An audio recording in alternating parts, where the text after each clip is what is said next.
ನಮಸ್ತೆ ಸ್ನೇಹಿತರೆ, ನಾನು ನಿಮ್ಮ ಪ್ರವೀಣ್. ಗುರುಭಕ್ತಿ ಯೂಟ್ಯೂಬ್ ಚಾನಲ್ಗೆ ಸ್ವಾಗತ ಸುಸ್ವಾಗತ. ವಿವಾಹದ ನಂತರ ಕೆಲವರಿಗೆ ಸಮಸ್ಯೆಗಳು ಬರಲು ಪ್ರಾರಂಭ ಆಗುತ್ತೆ. ಕೆಲವರಿಗೆ ಬಿಡಿ, ಮದುವೆ ಆದ ನಂತರ ಕಾಮನ್ ಆಗಿ ಎಲ್ರಿಗೂ ಸಮಸ್ಯೆಗಳು ಬರೋದು ಇರ್ತದೆ. ಆದರೆ ಈ ಸಮಸ್ಯೆ ಯಾವ ಮಟ್ಟಿಗೆ ಬೆಳೀತದೆ ಅಂತ ಹೇಳಿದ್ರೆ, ಒಬ್ರಿಗೊಬ್ರು ದೂರವಾಗುವ ರೀತಿಯಲ್ಲಿ ಈ ಸಮಸ್ಯೆ ಬೆಳೆಯೋದಕ್ಕೆ ಪ್ರಾರಂಭ ಆಗುತ್ತೆ.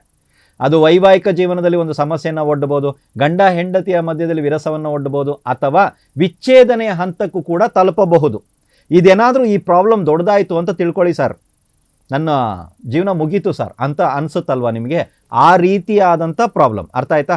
ಅಂಥ ಪ್ರಾಬ್ಲಮ್ ಯಾವುದೋ ಒಂದು ಆಯಿತು ಅಂತ ತಿಳ್ಕೊಳ್ಳಿ. ಗೊತ್ತಿದ್ದು ಮಾಡಿದ್ರು, ಗೊತ್ತಿಲ್ಲದೆ ಮಾಡಿದ್ರು, ನಿಮ್ಮ ತಪ್ಪಿತ್ತೋ ಅವ್ರ ತಪ್ಪಿತ್ತೋ, ಇವೆಲ್ಲ ಬಿಟ್ಬಿಡಿ, ಇದೆಲ್ಲ ಬೇಡ. ಯಾರಿಗೆ ಈ ಸಮಸ್ಯೆ ಬರ್ತಾ ಇದೆಯೋ, ಯಾರು ಇದನ್ನು ಸರಿ ಮಾಡಬೇಕು ಅಂತಿದ್ದಾರೋ ಅವರೇ ಈ ಪ್ರಯೋಗ ಮಾಡಬೇಕು. ನನ್ನ ಮಗಳು ಮಾಡಲ್ಲ, ನನ್ನ ಮಗಳ ಬದಲಾಗಿ ನಾನು ಮಾಡಲ್ಲ, ನಮ್ಮ ಅಳಿಯ ಮಾಡಲ್ಲ, ಅವ್ನ ಅಳಿಯನ ಬದಲಾಗಿ ನಾನು ಮಾಡಲ್ಲ ಅಂತೆಲ್ಲ ಹೋಗಬೇಡಿ, ನನ್ನ ಮಗ ಮಾಡಲ್ಲ ಅಂತೆಲ್ಲ ಹೋಗಬೇಡಿ. ಗಂಡ ಹೆಂಡತಿನಲ್ಲಿ ಸಮಸ್ಯೆ ಬರ್ತಾ ಗಂಡ ಅಥವಾ ಹೆಂಡತಿನೇ ಪರಿಹಾರ ಮಾಡ್ಕೋಬೇಕು. ಆಗುತ್ತಾ ಮಾಡಿ, ಆಗಿಲ್ವೋ ಸುಮ್ಮನೆ ಇದ್ಬಿಡಿ, ಸರಿನಾ? ರೈಟ್.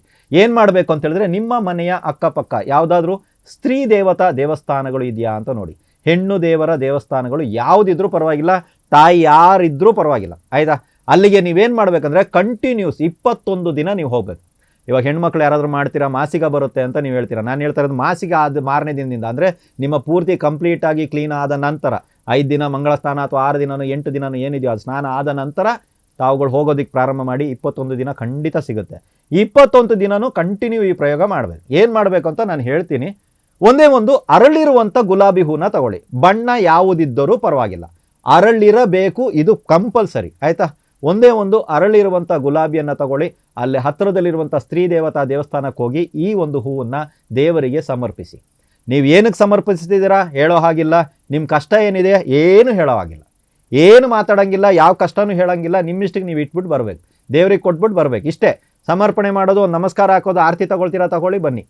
ಇದನ್ನು 21 ದಿನಗಳ ಕಾಲ ನೀವು ಮಾಡಬೇಕಾಗುತ್ತೆ. 21ನೇ ದಿನ ಈ ಹೂ ಕೊಟ್ಟ ನಂತರ ನಿಮ್ಮ ಸಮಸ್ಯೆಯನ್ನು ಆವತ್ತಿನ ದಿನವೇ ಆ ದೈವದ ಹತ್ರ ನೀವು ಹೇಳಬೇಕಾಗುತ್ತೆ.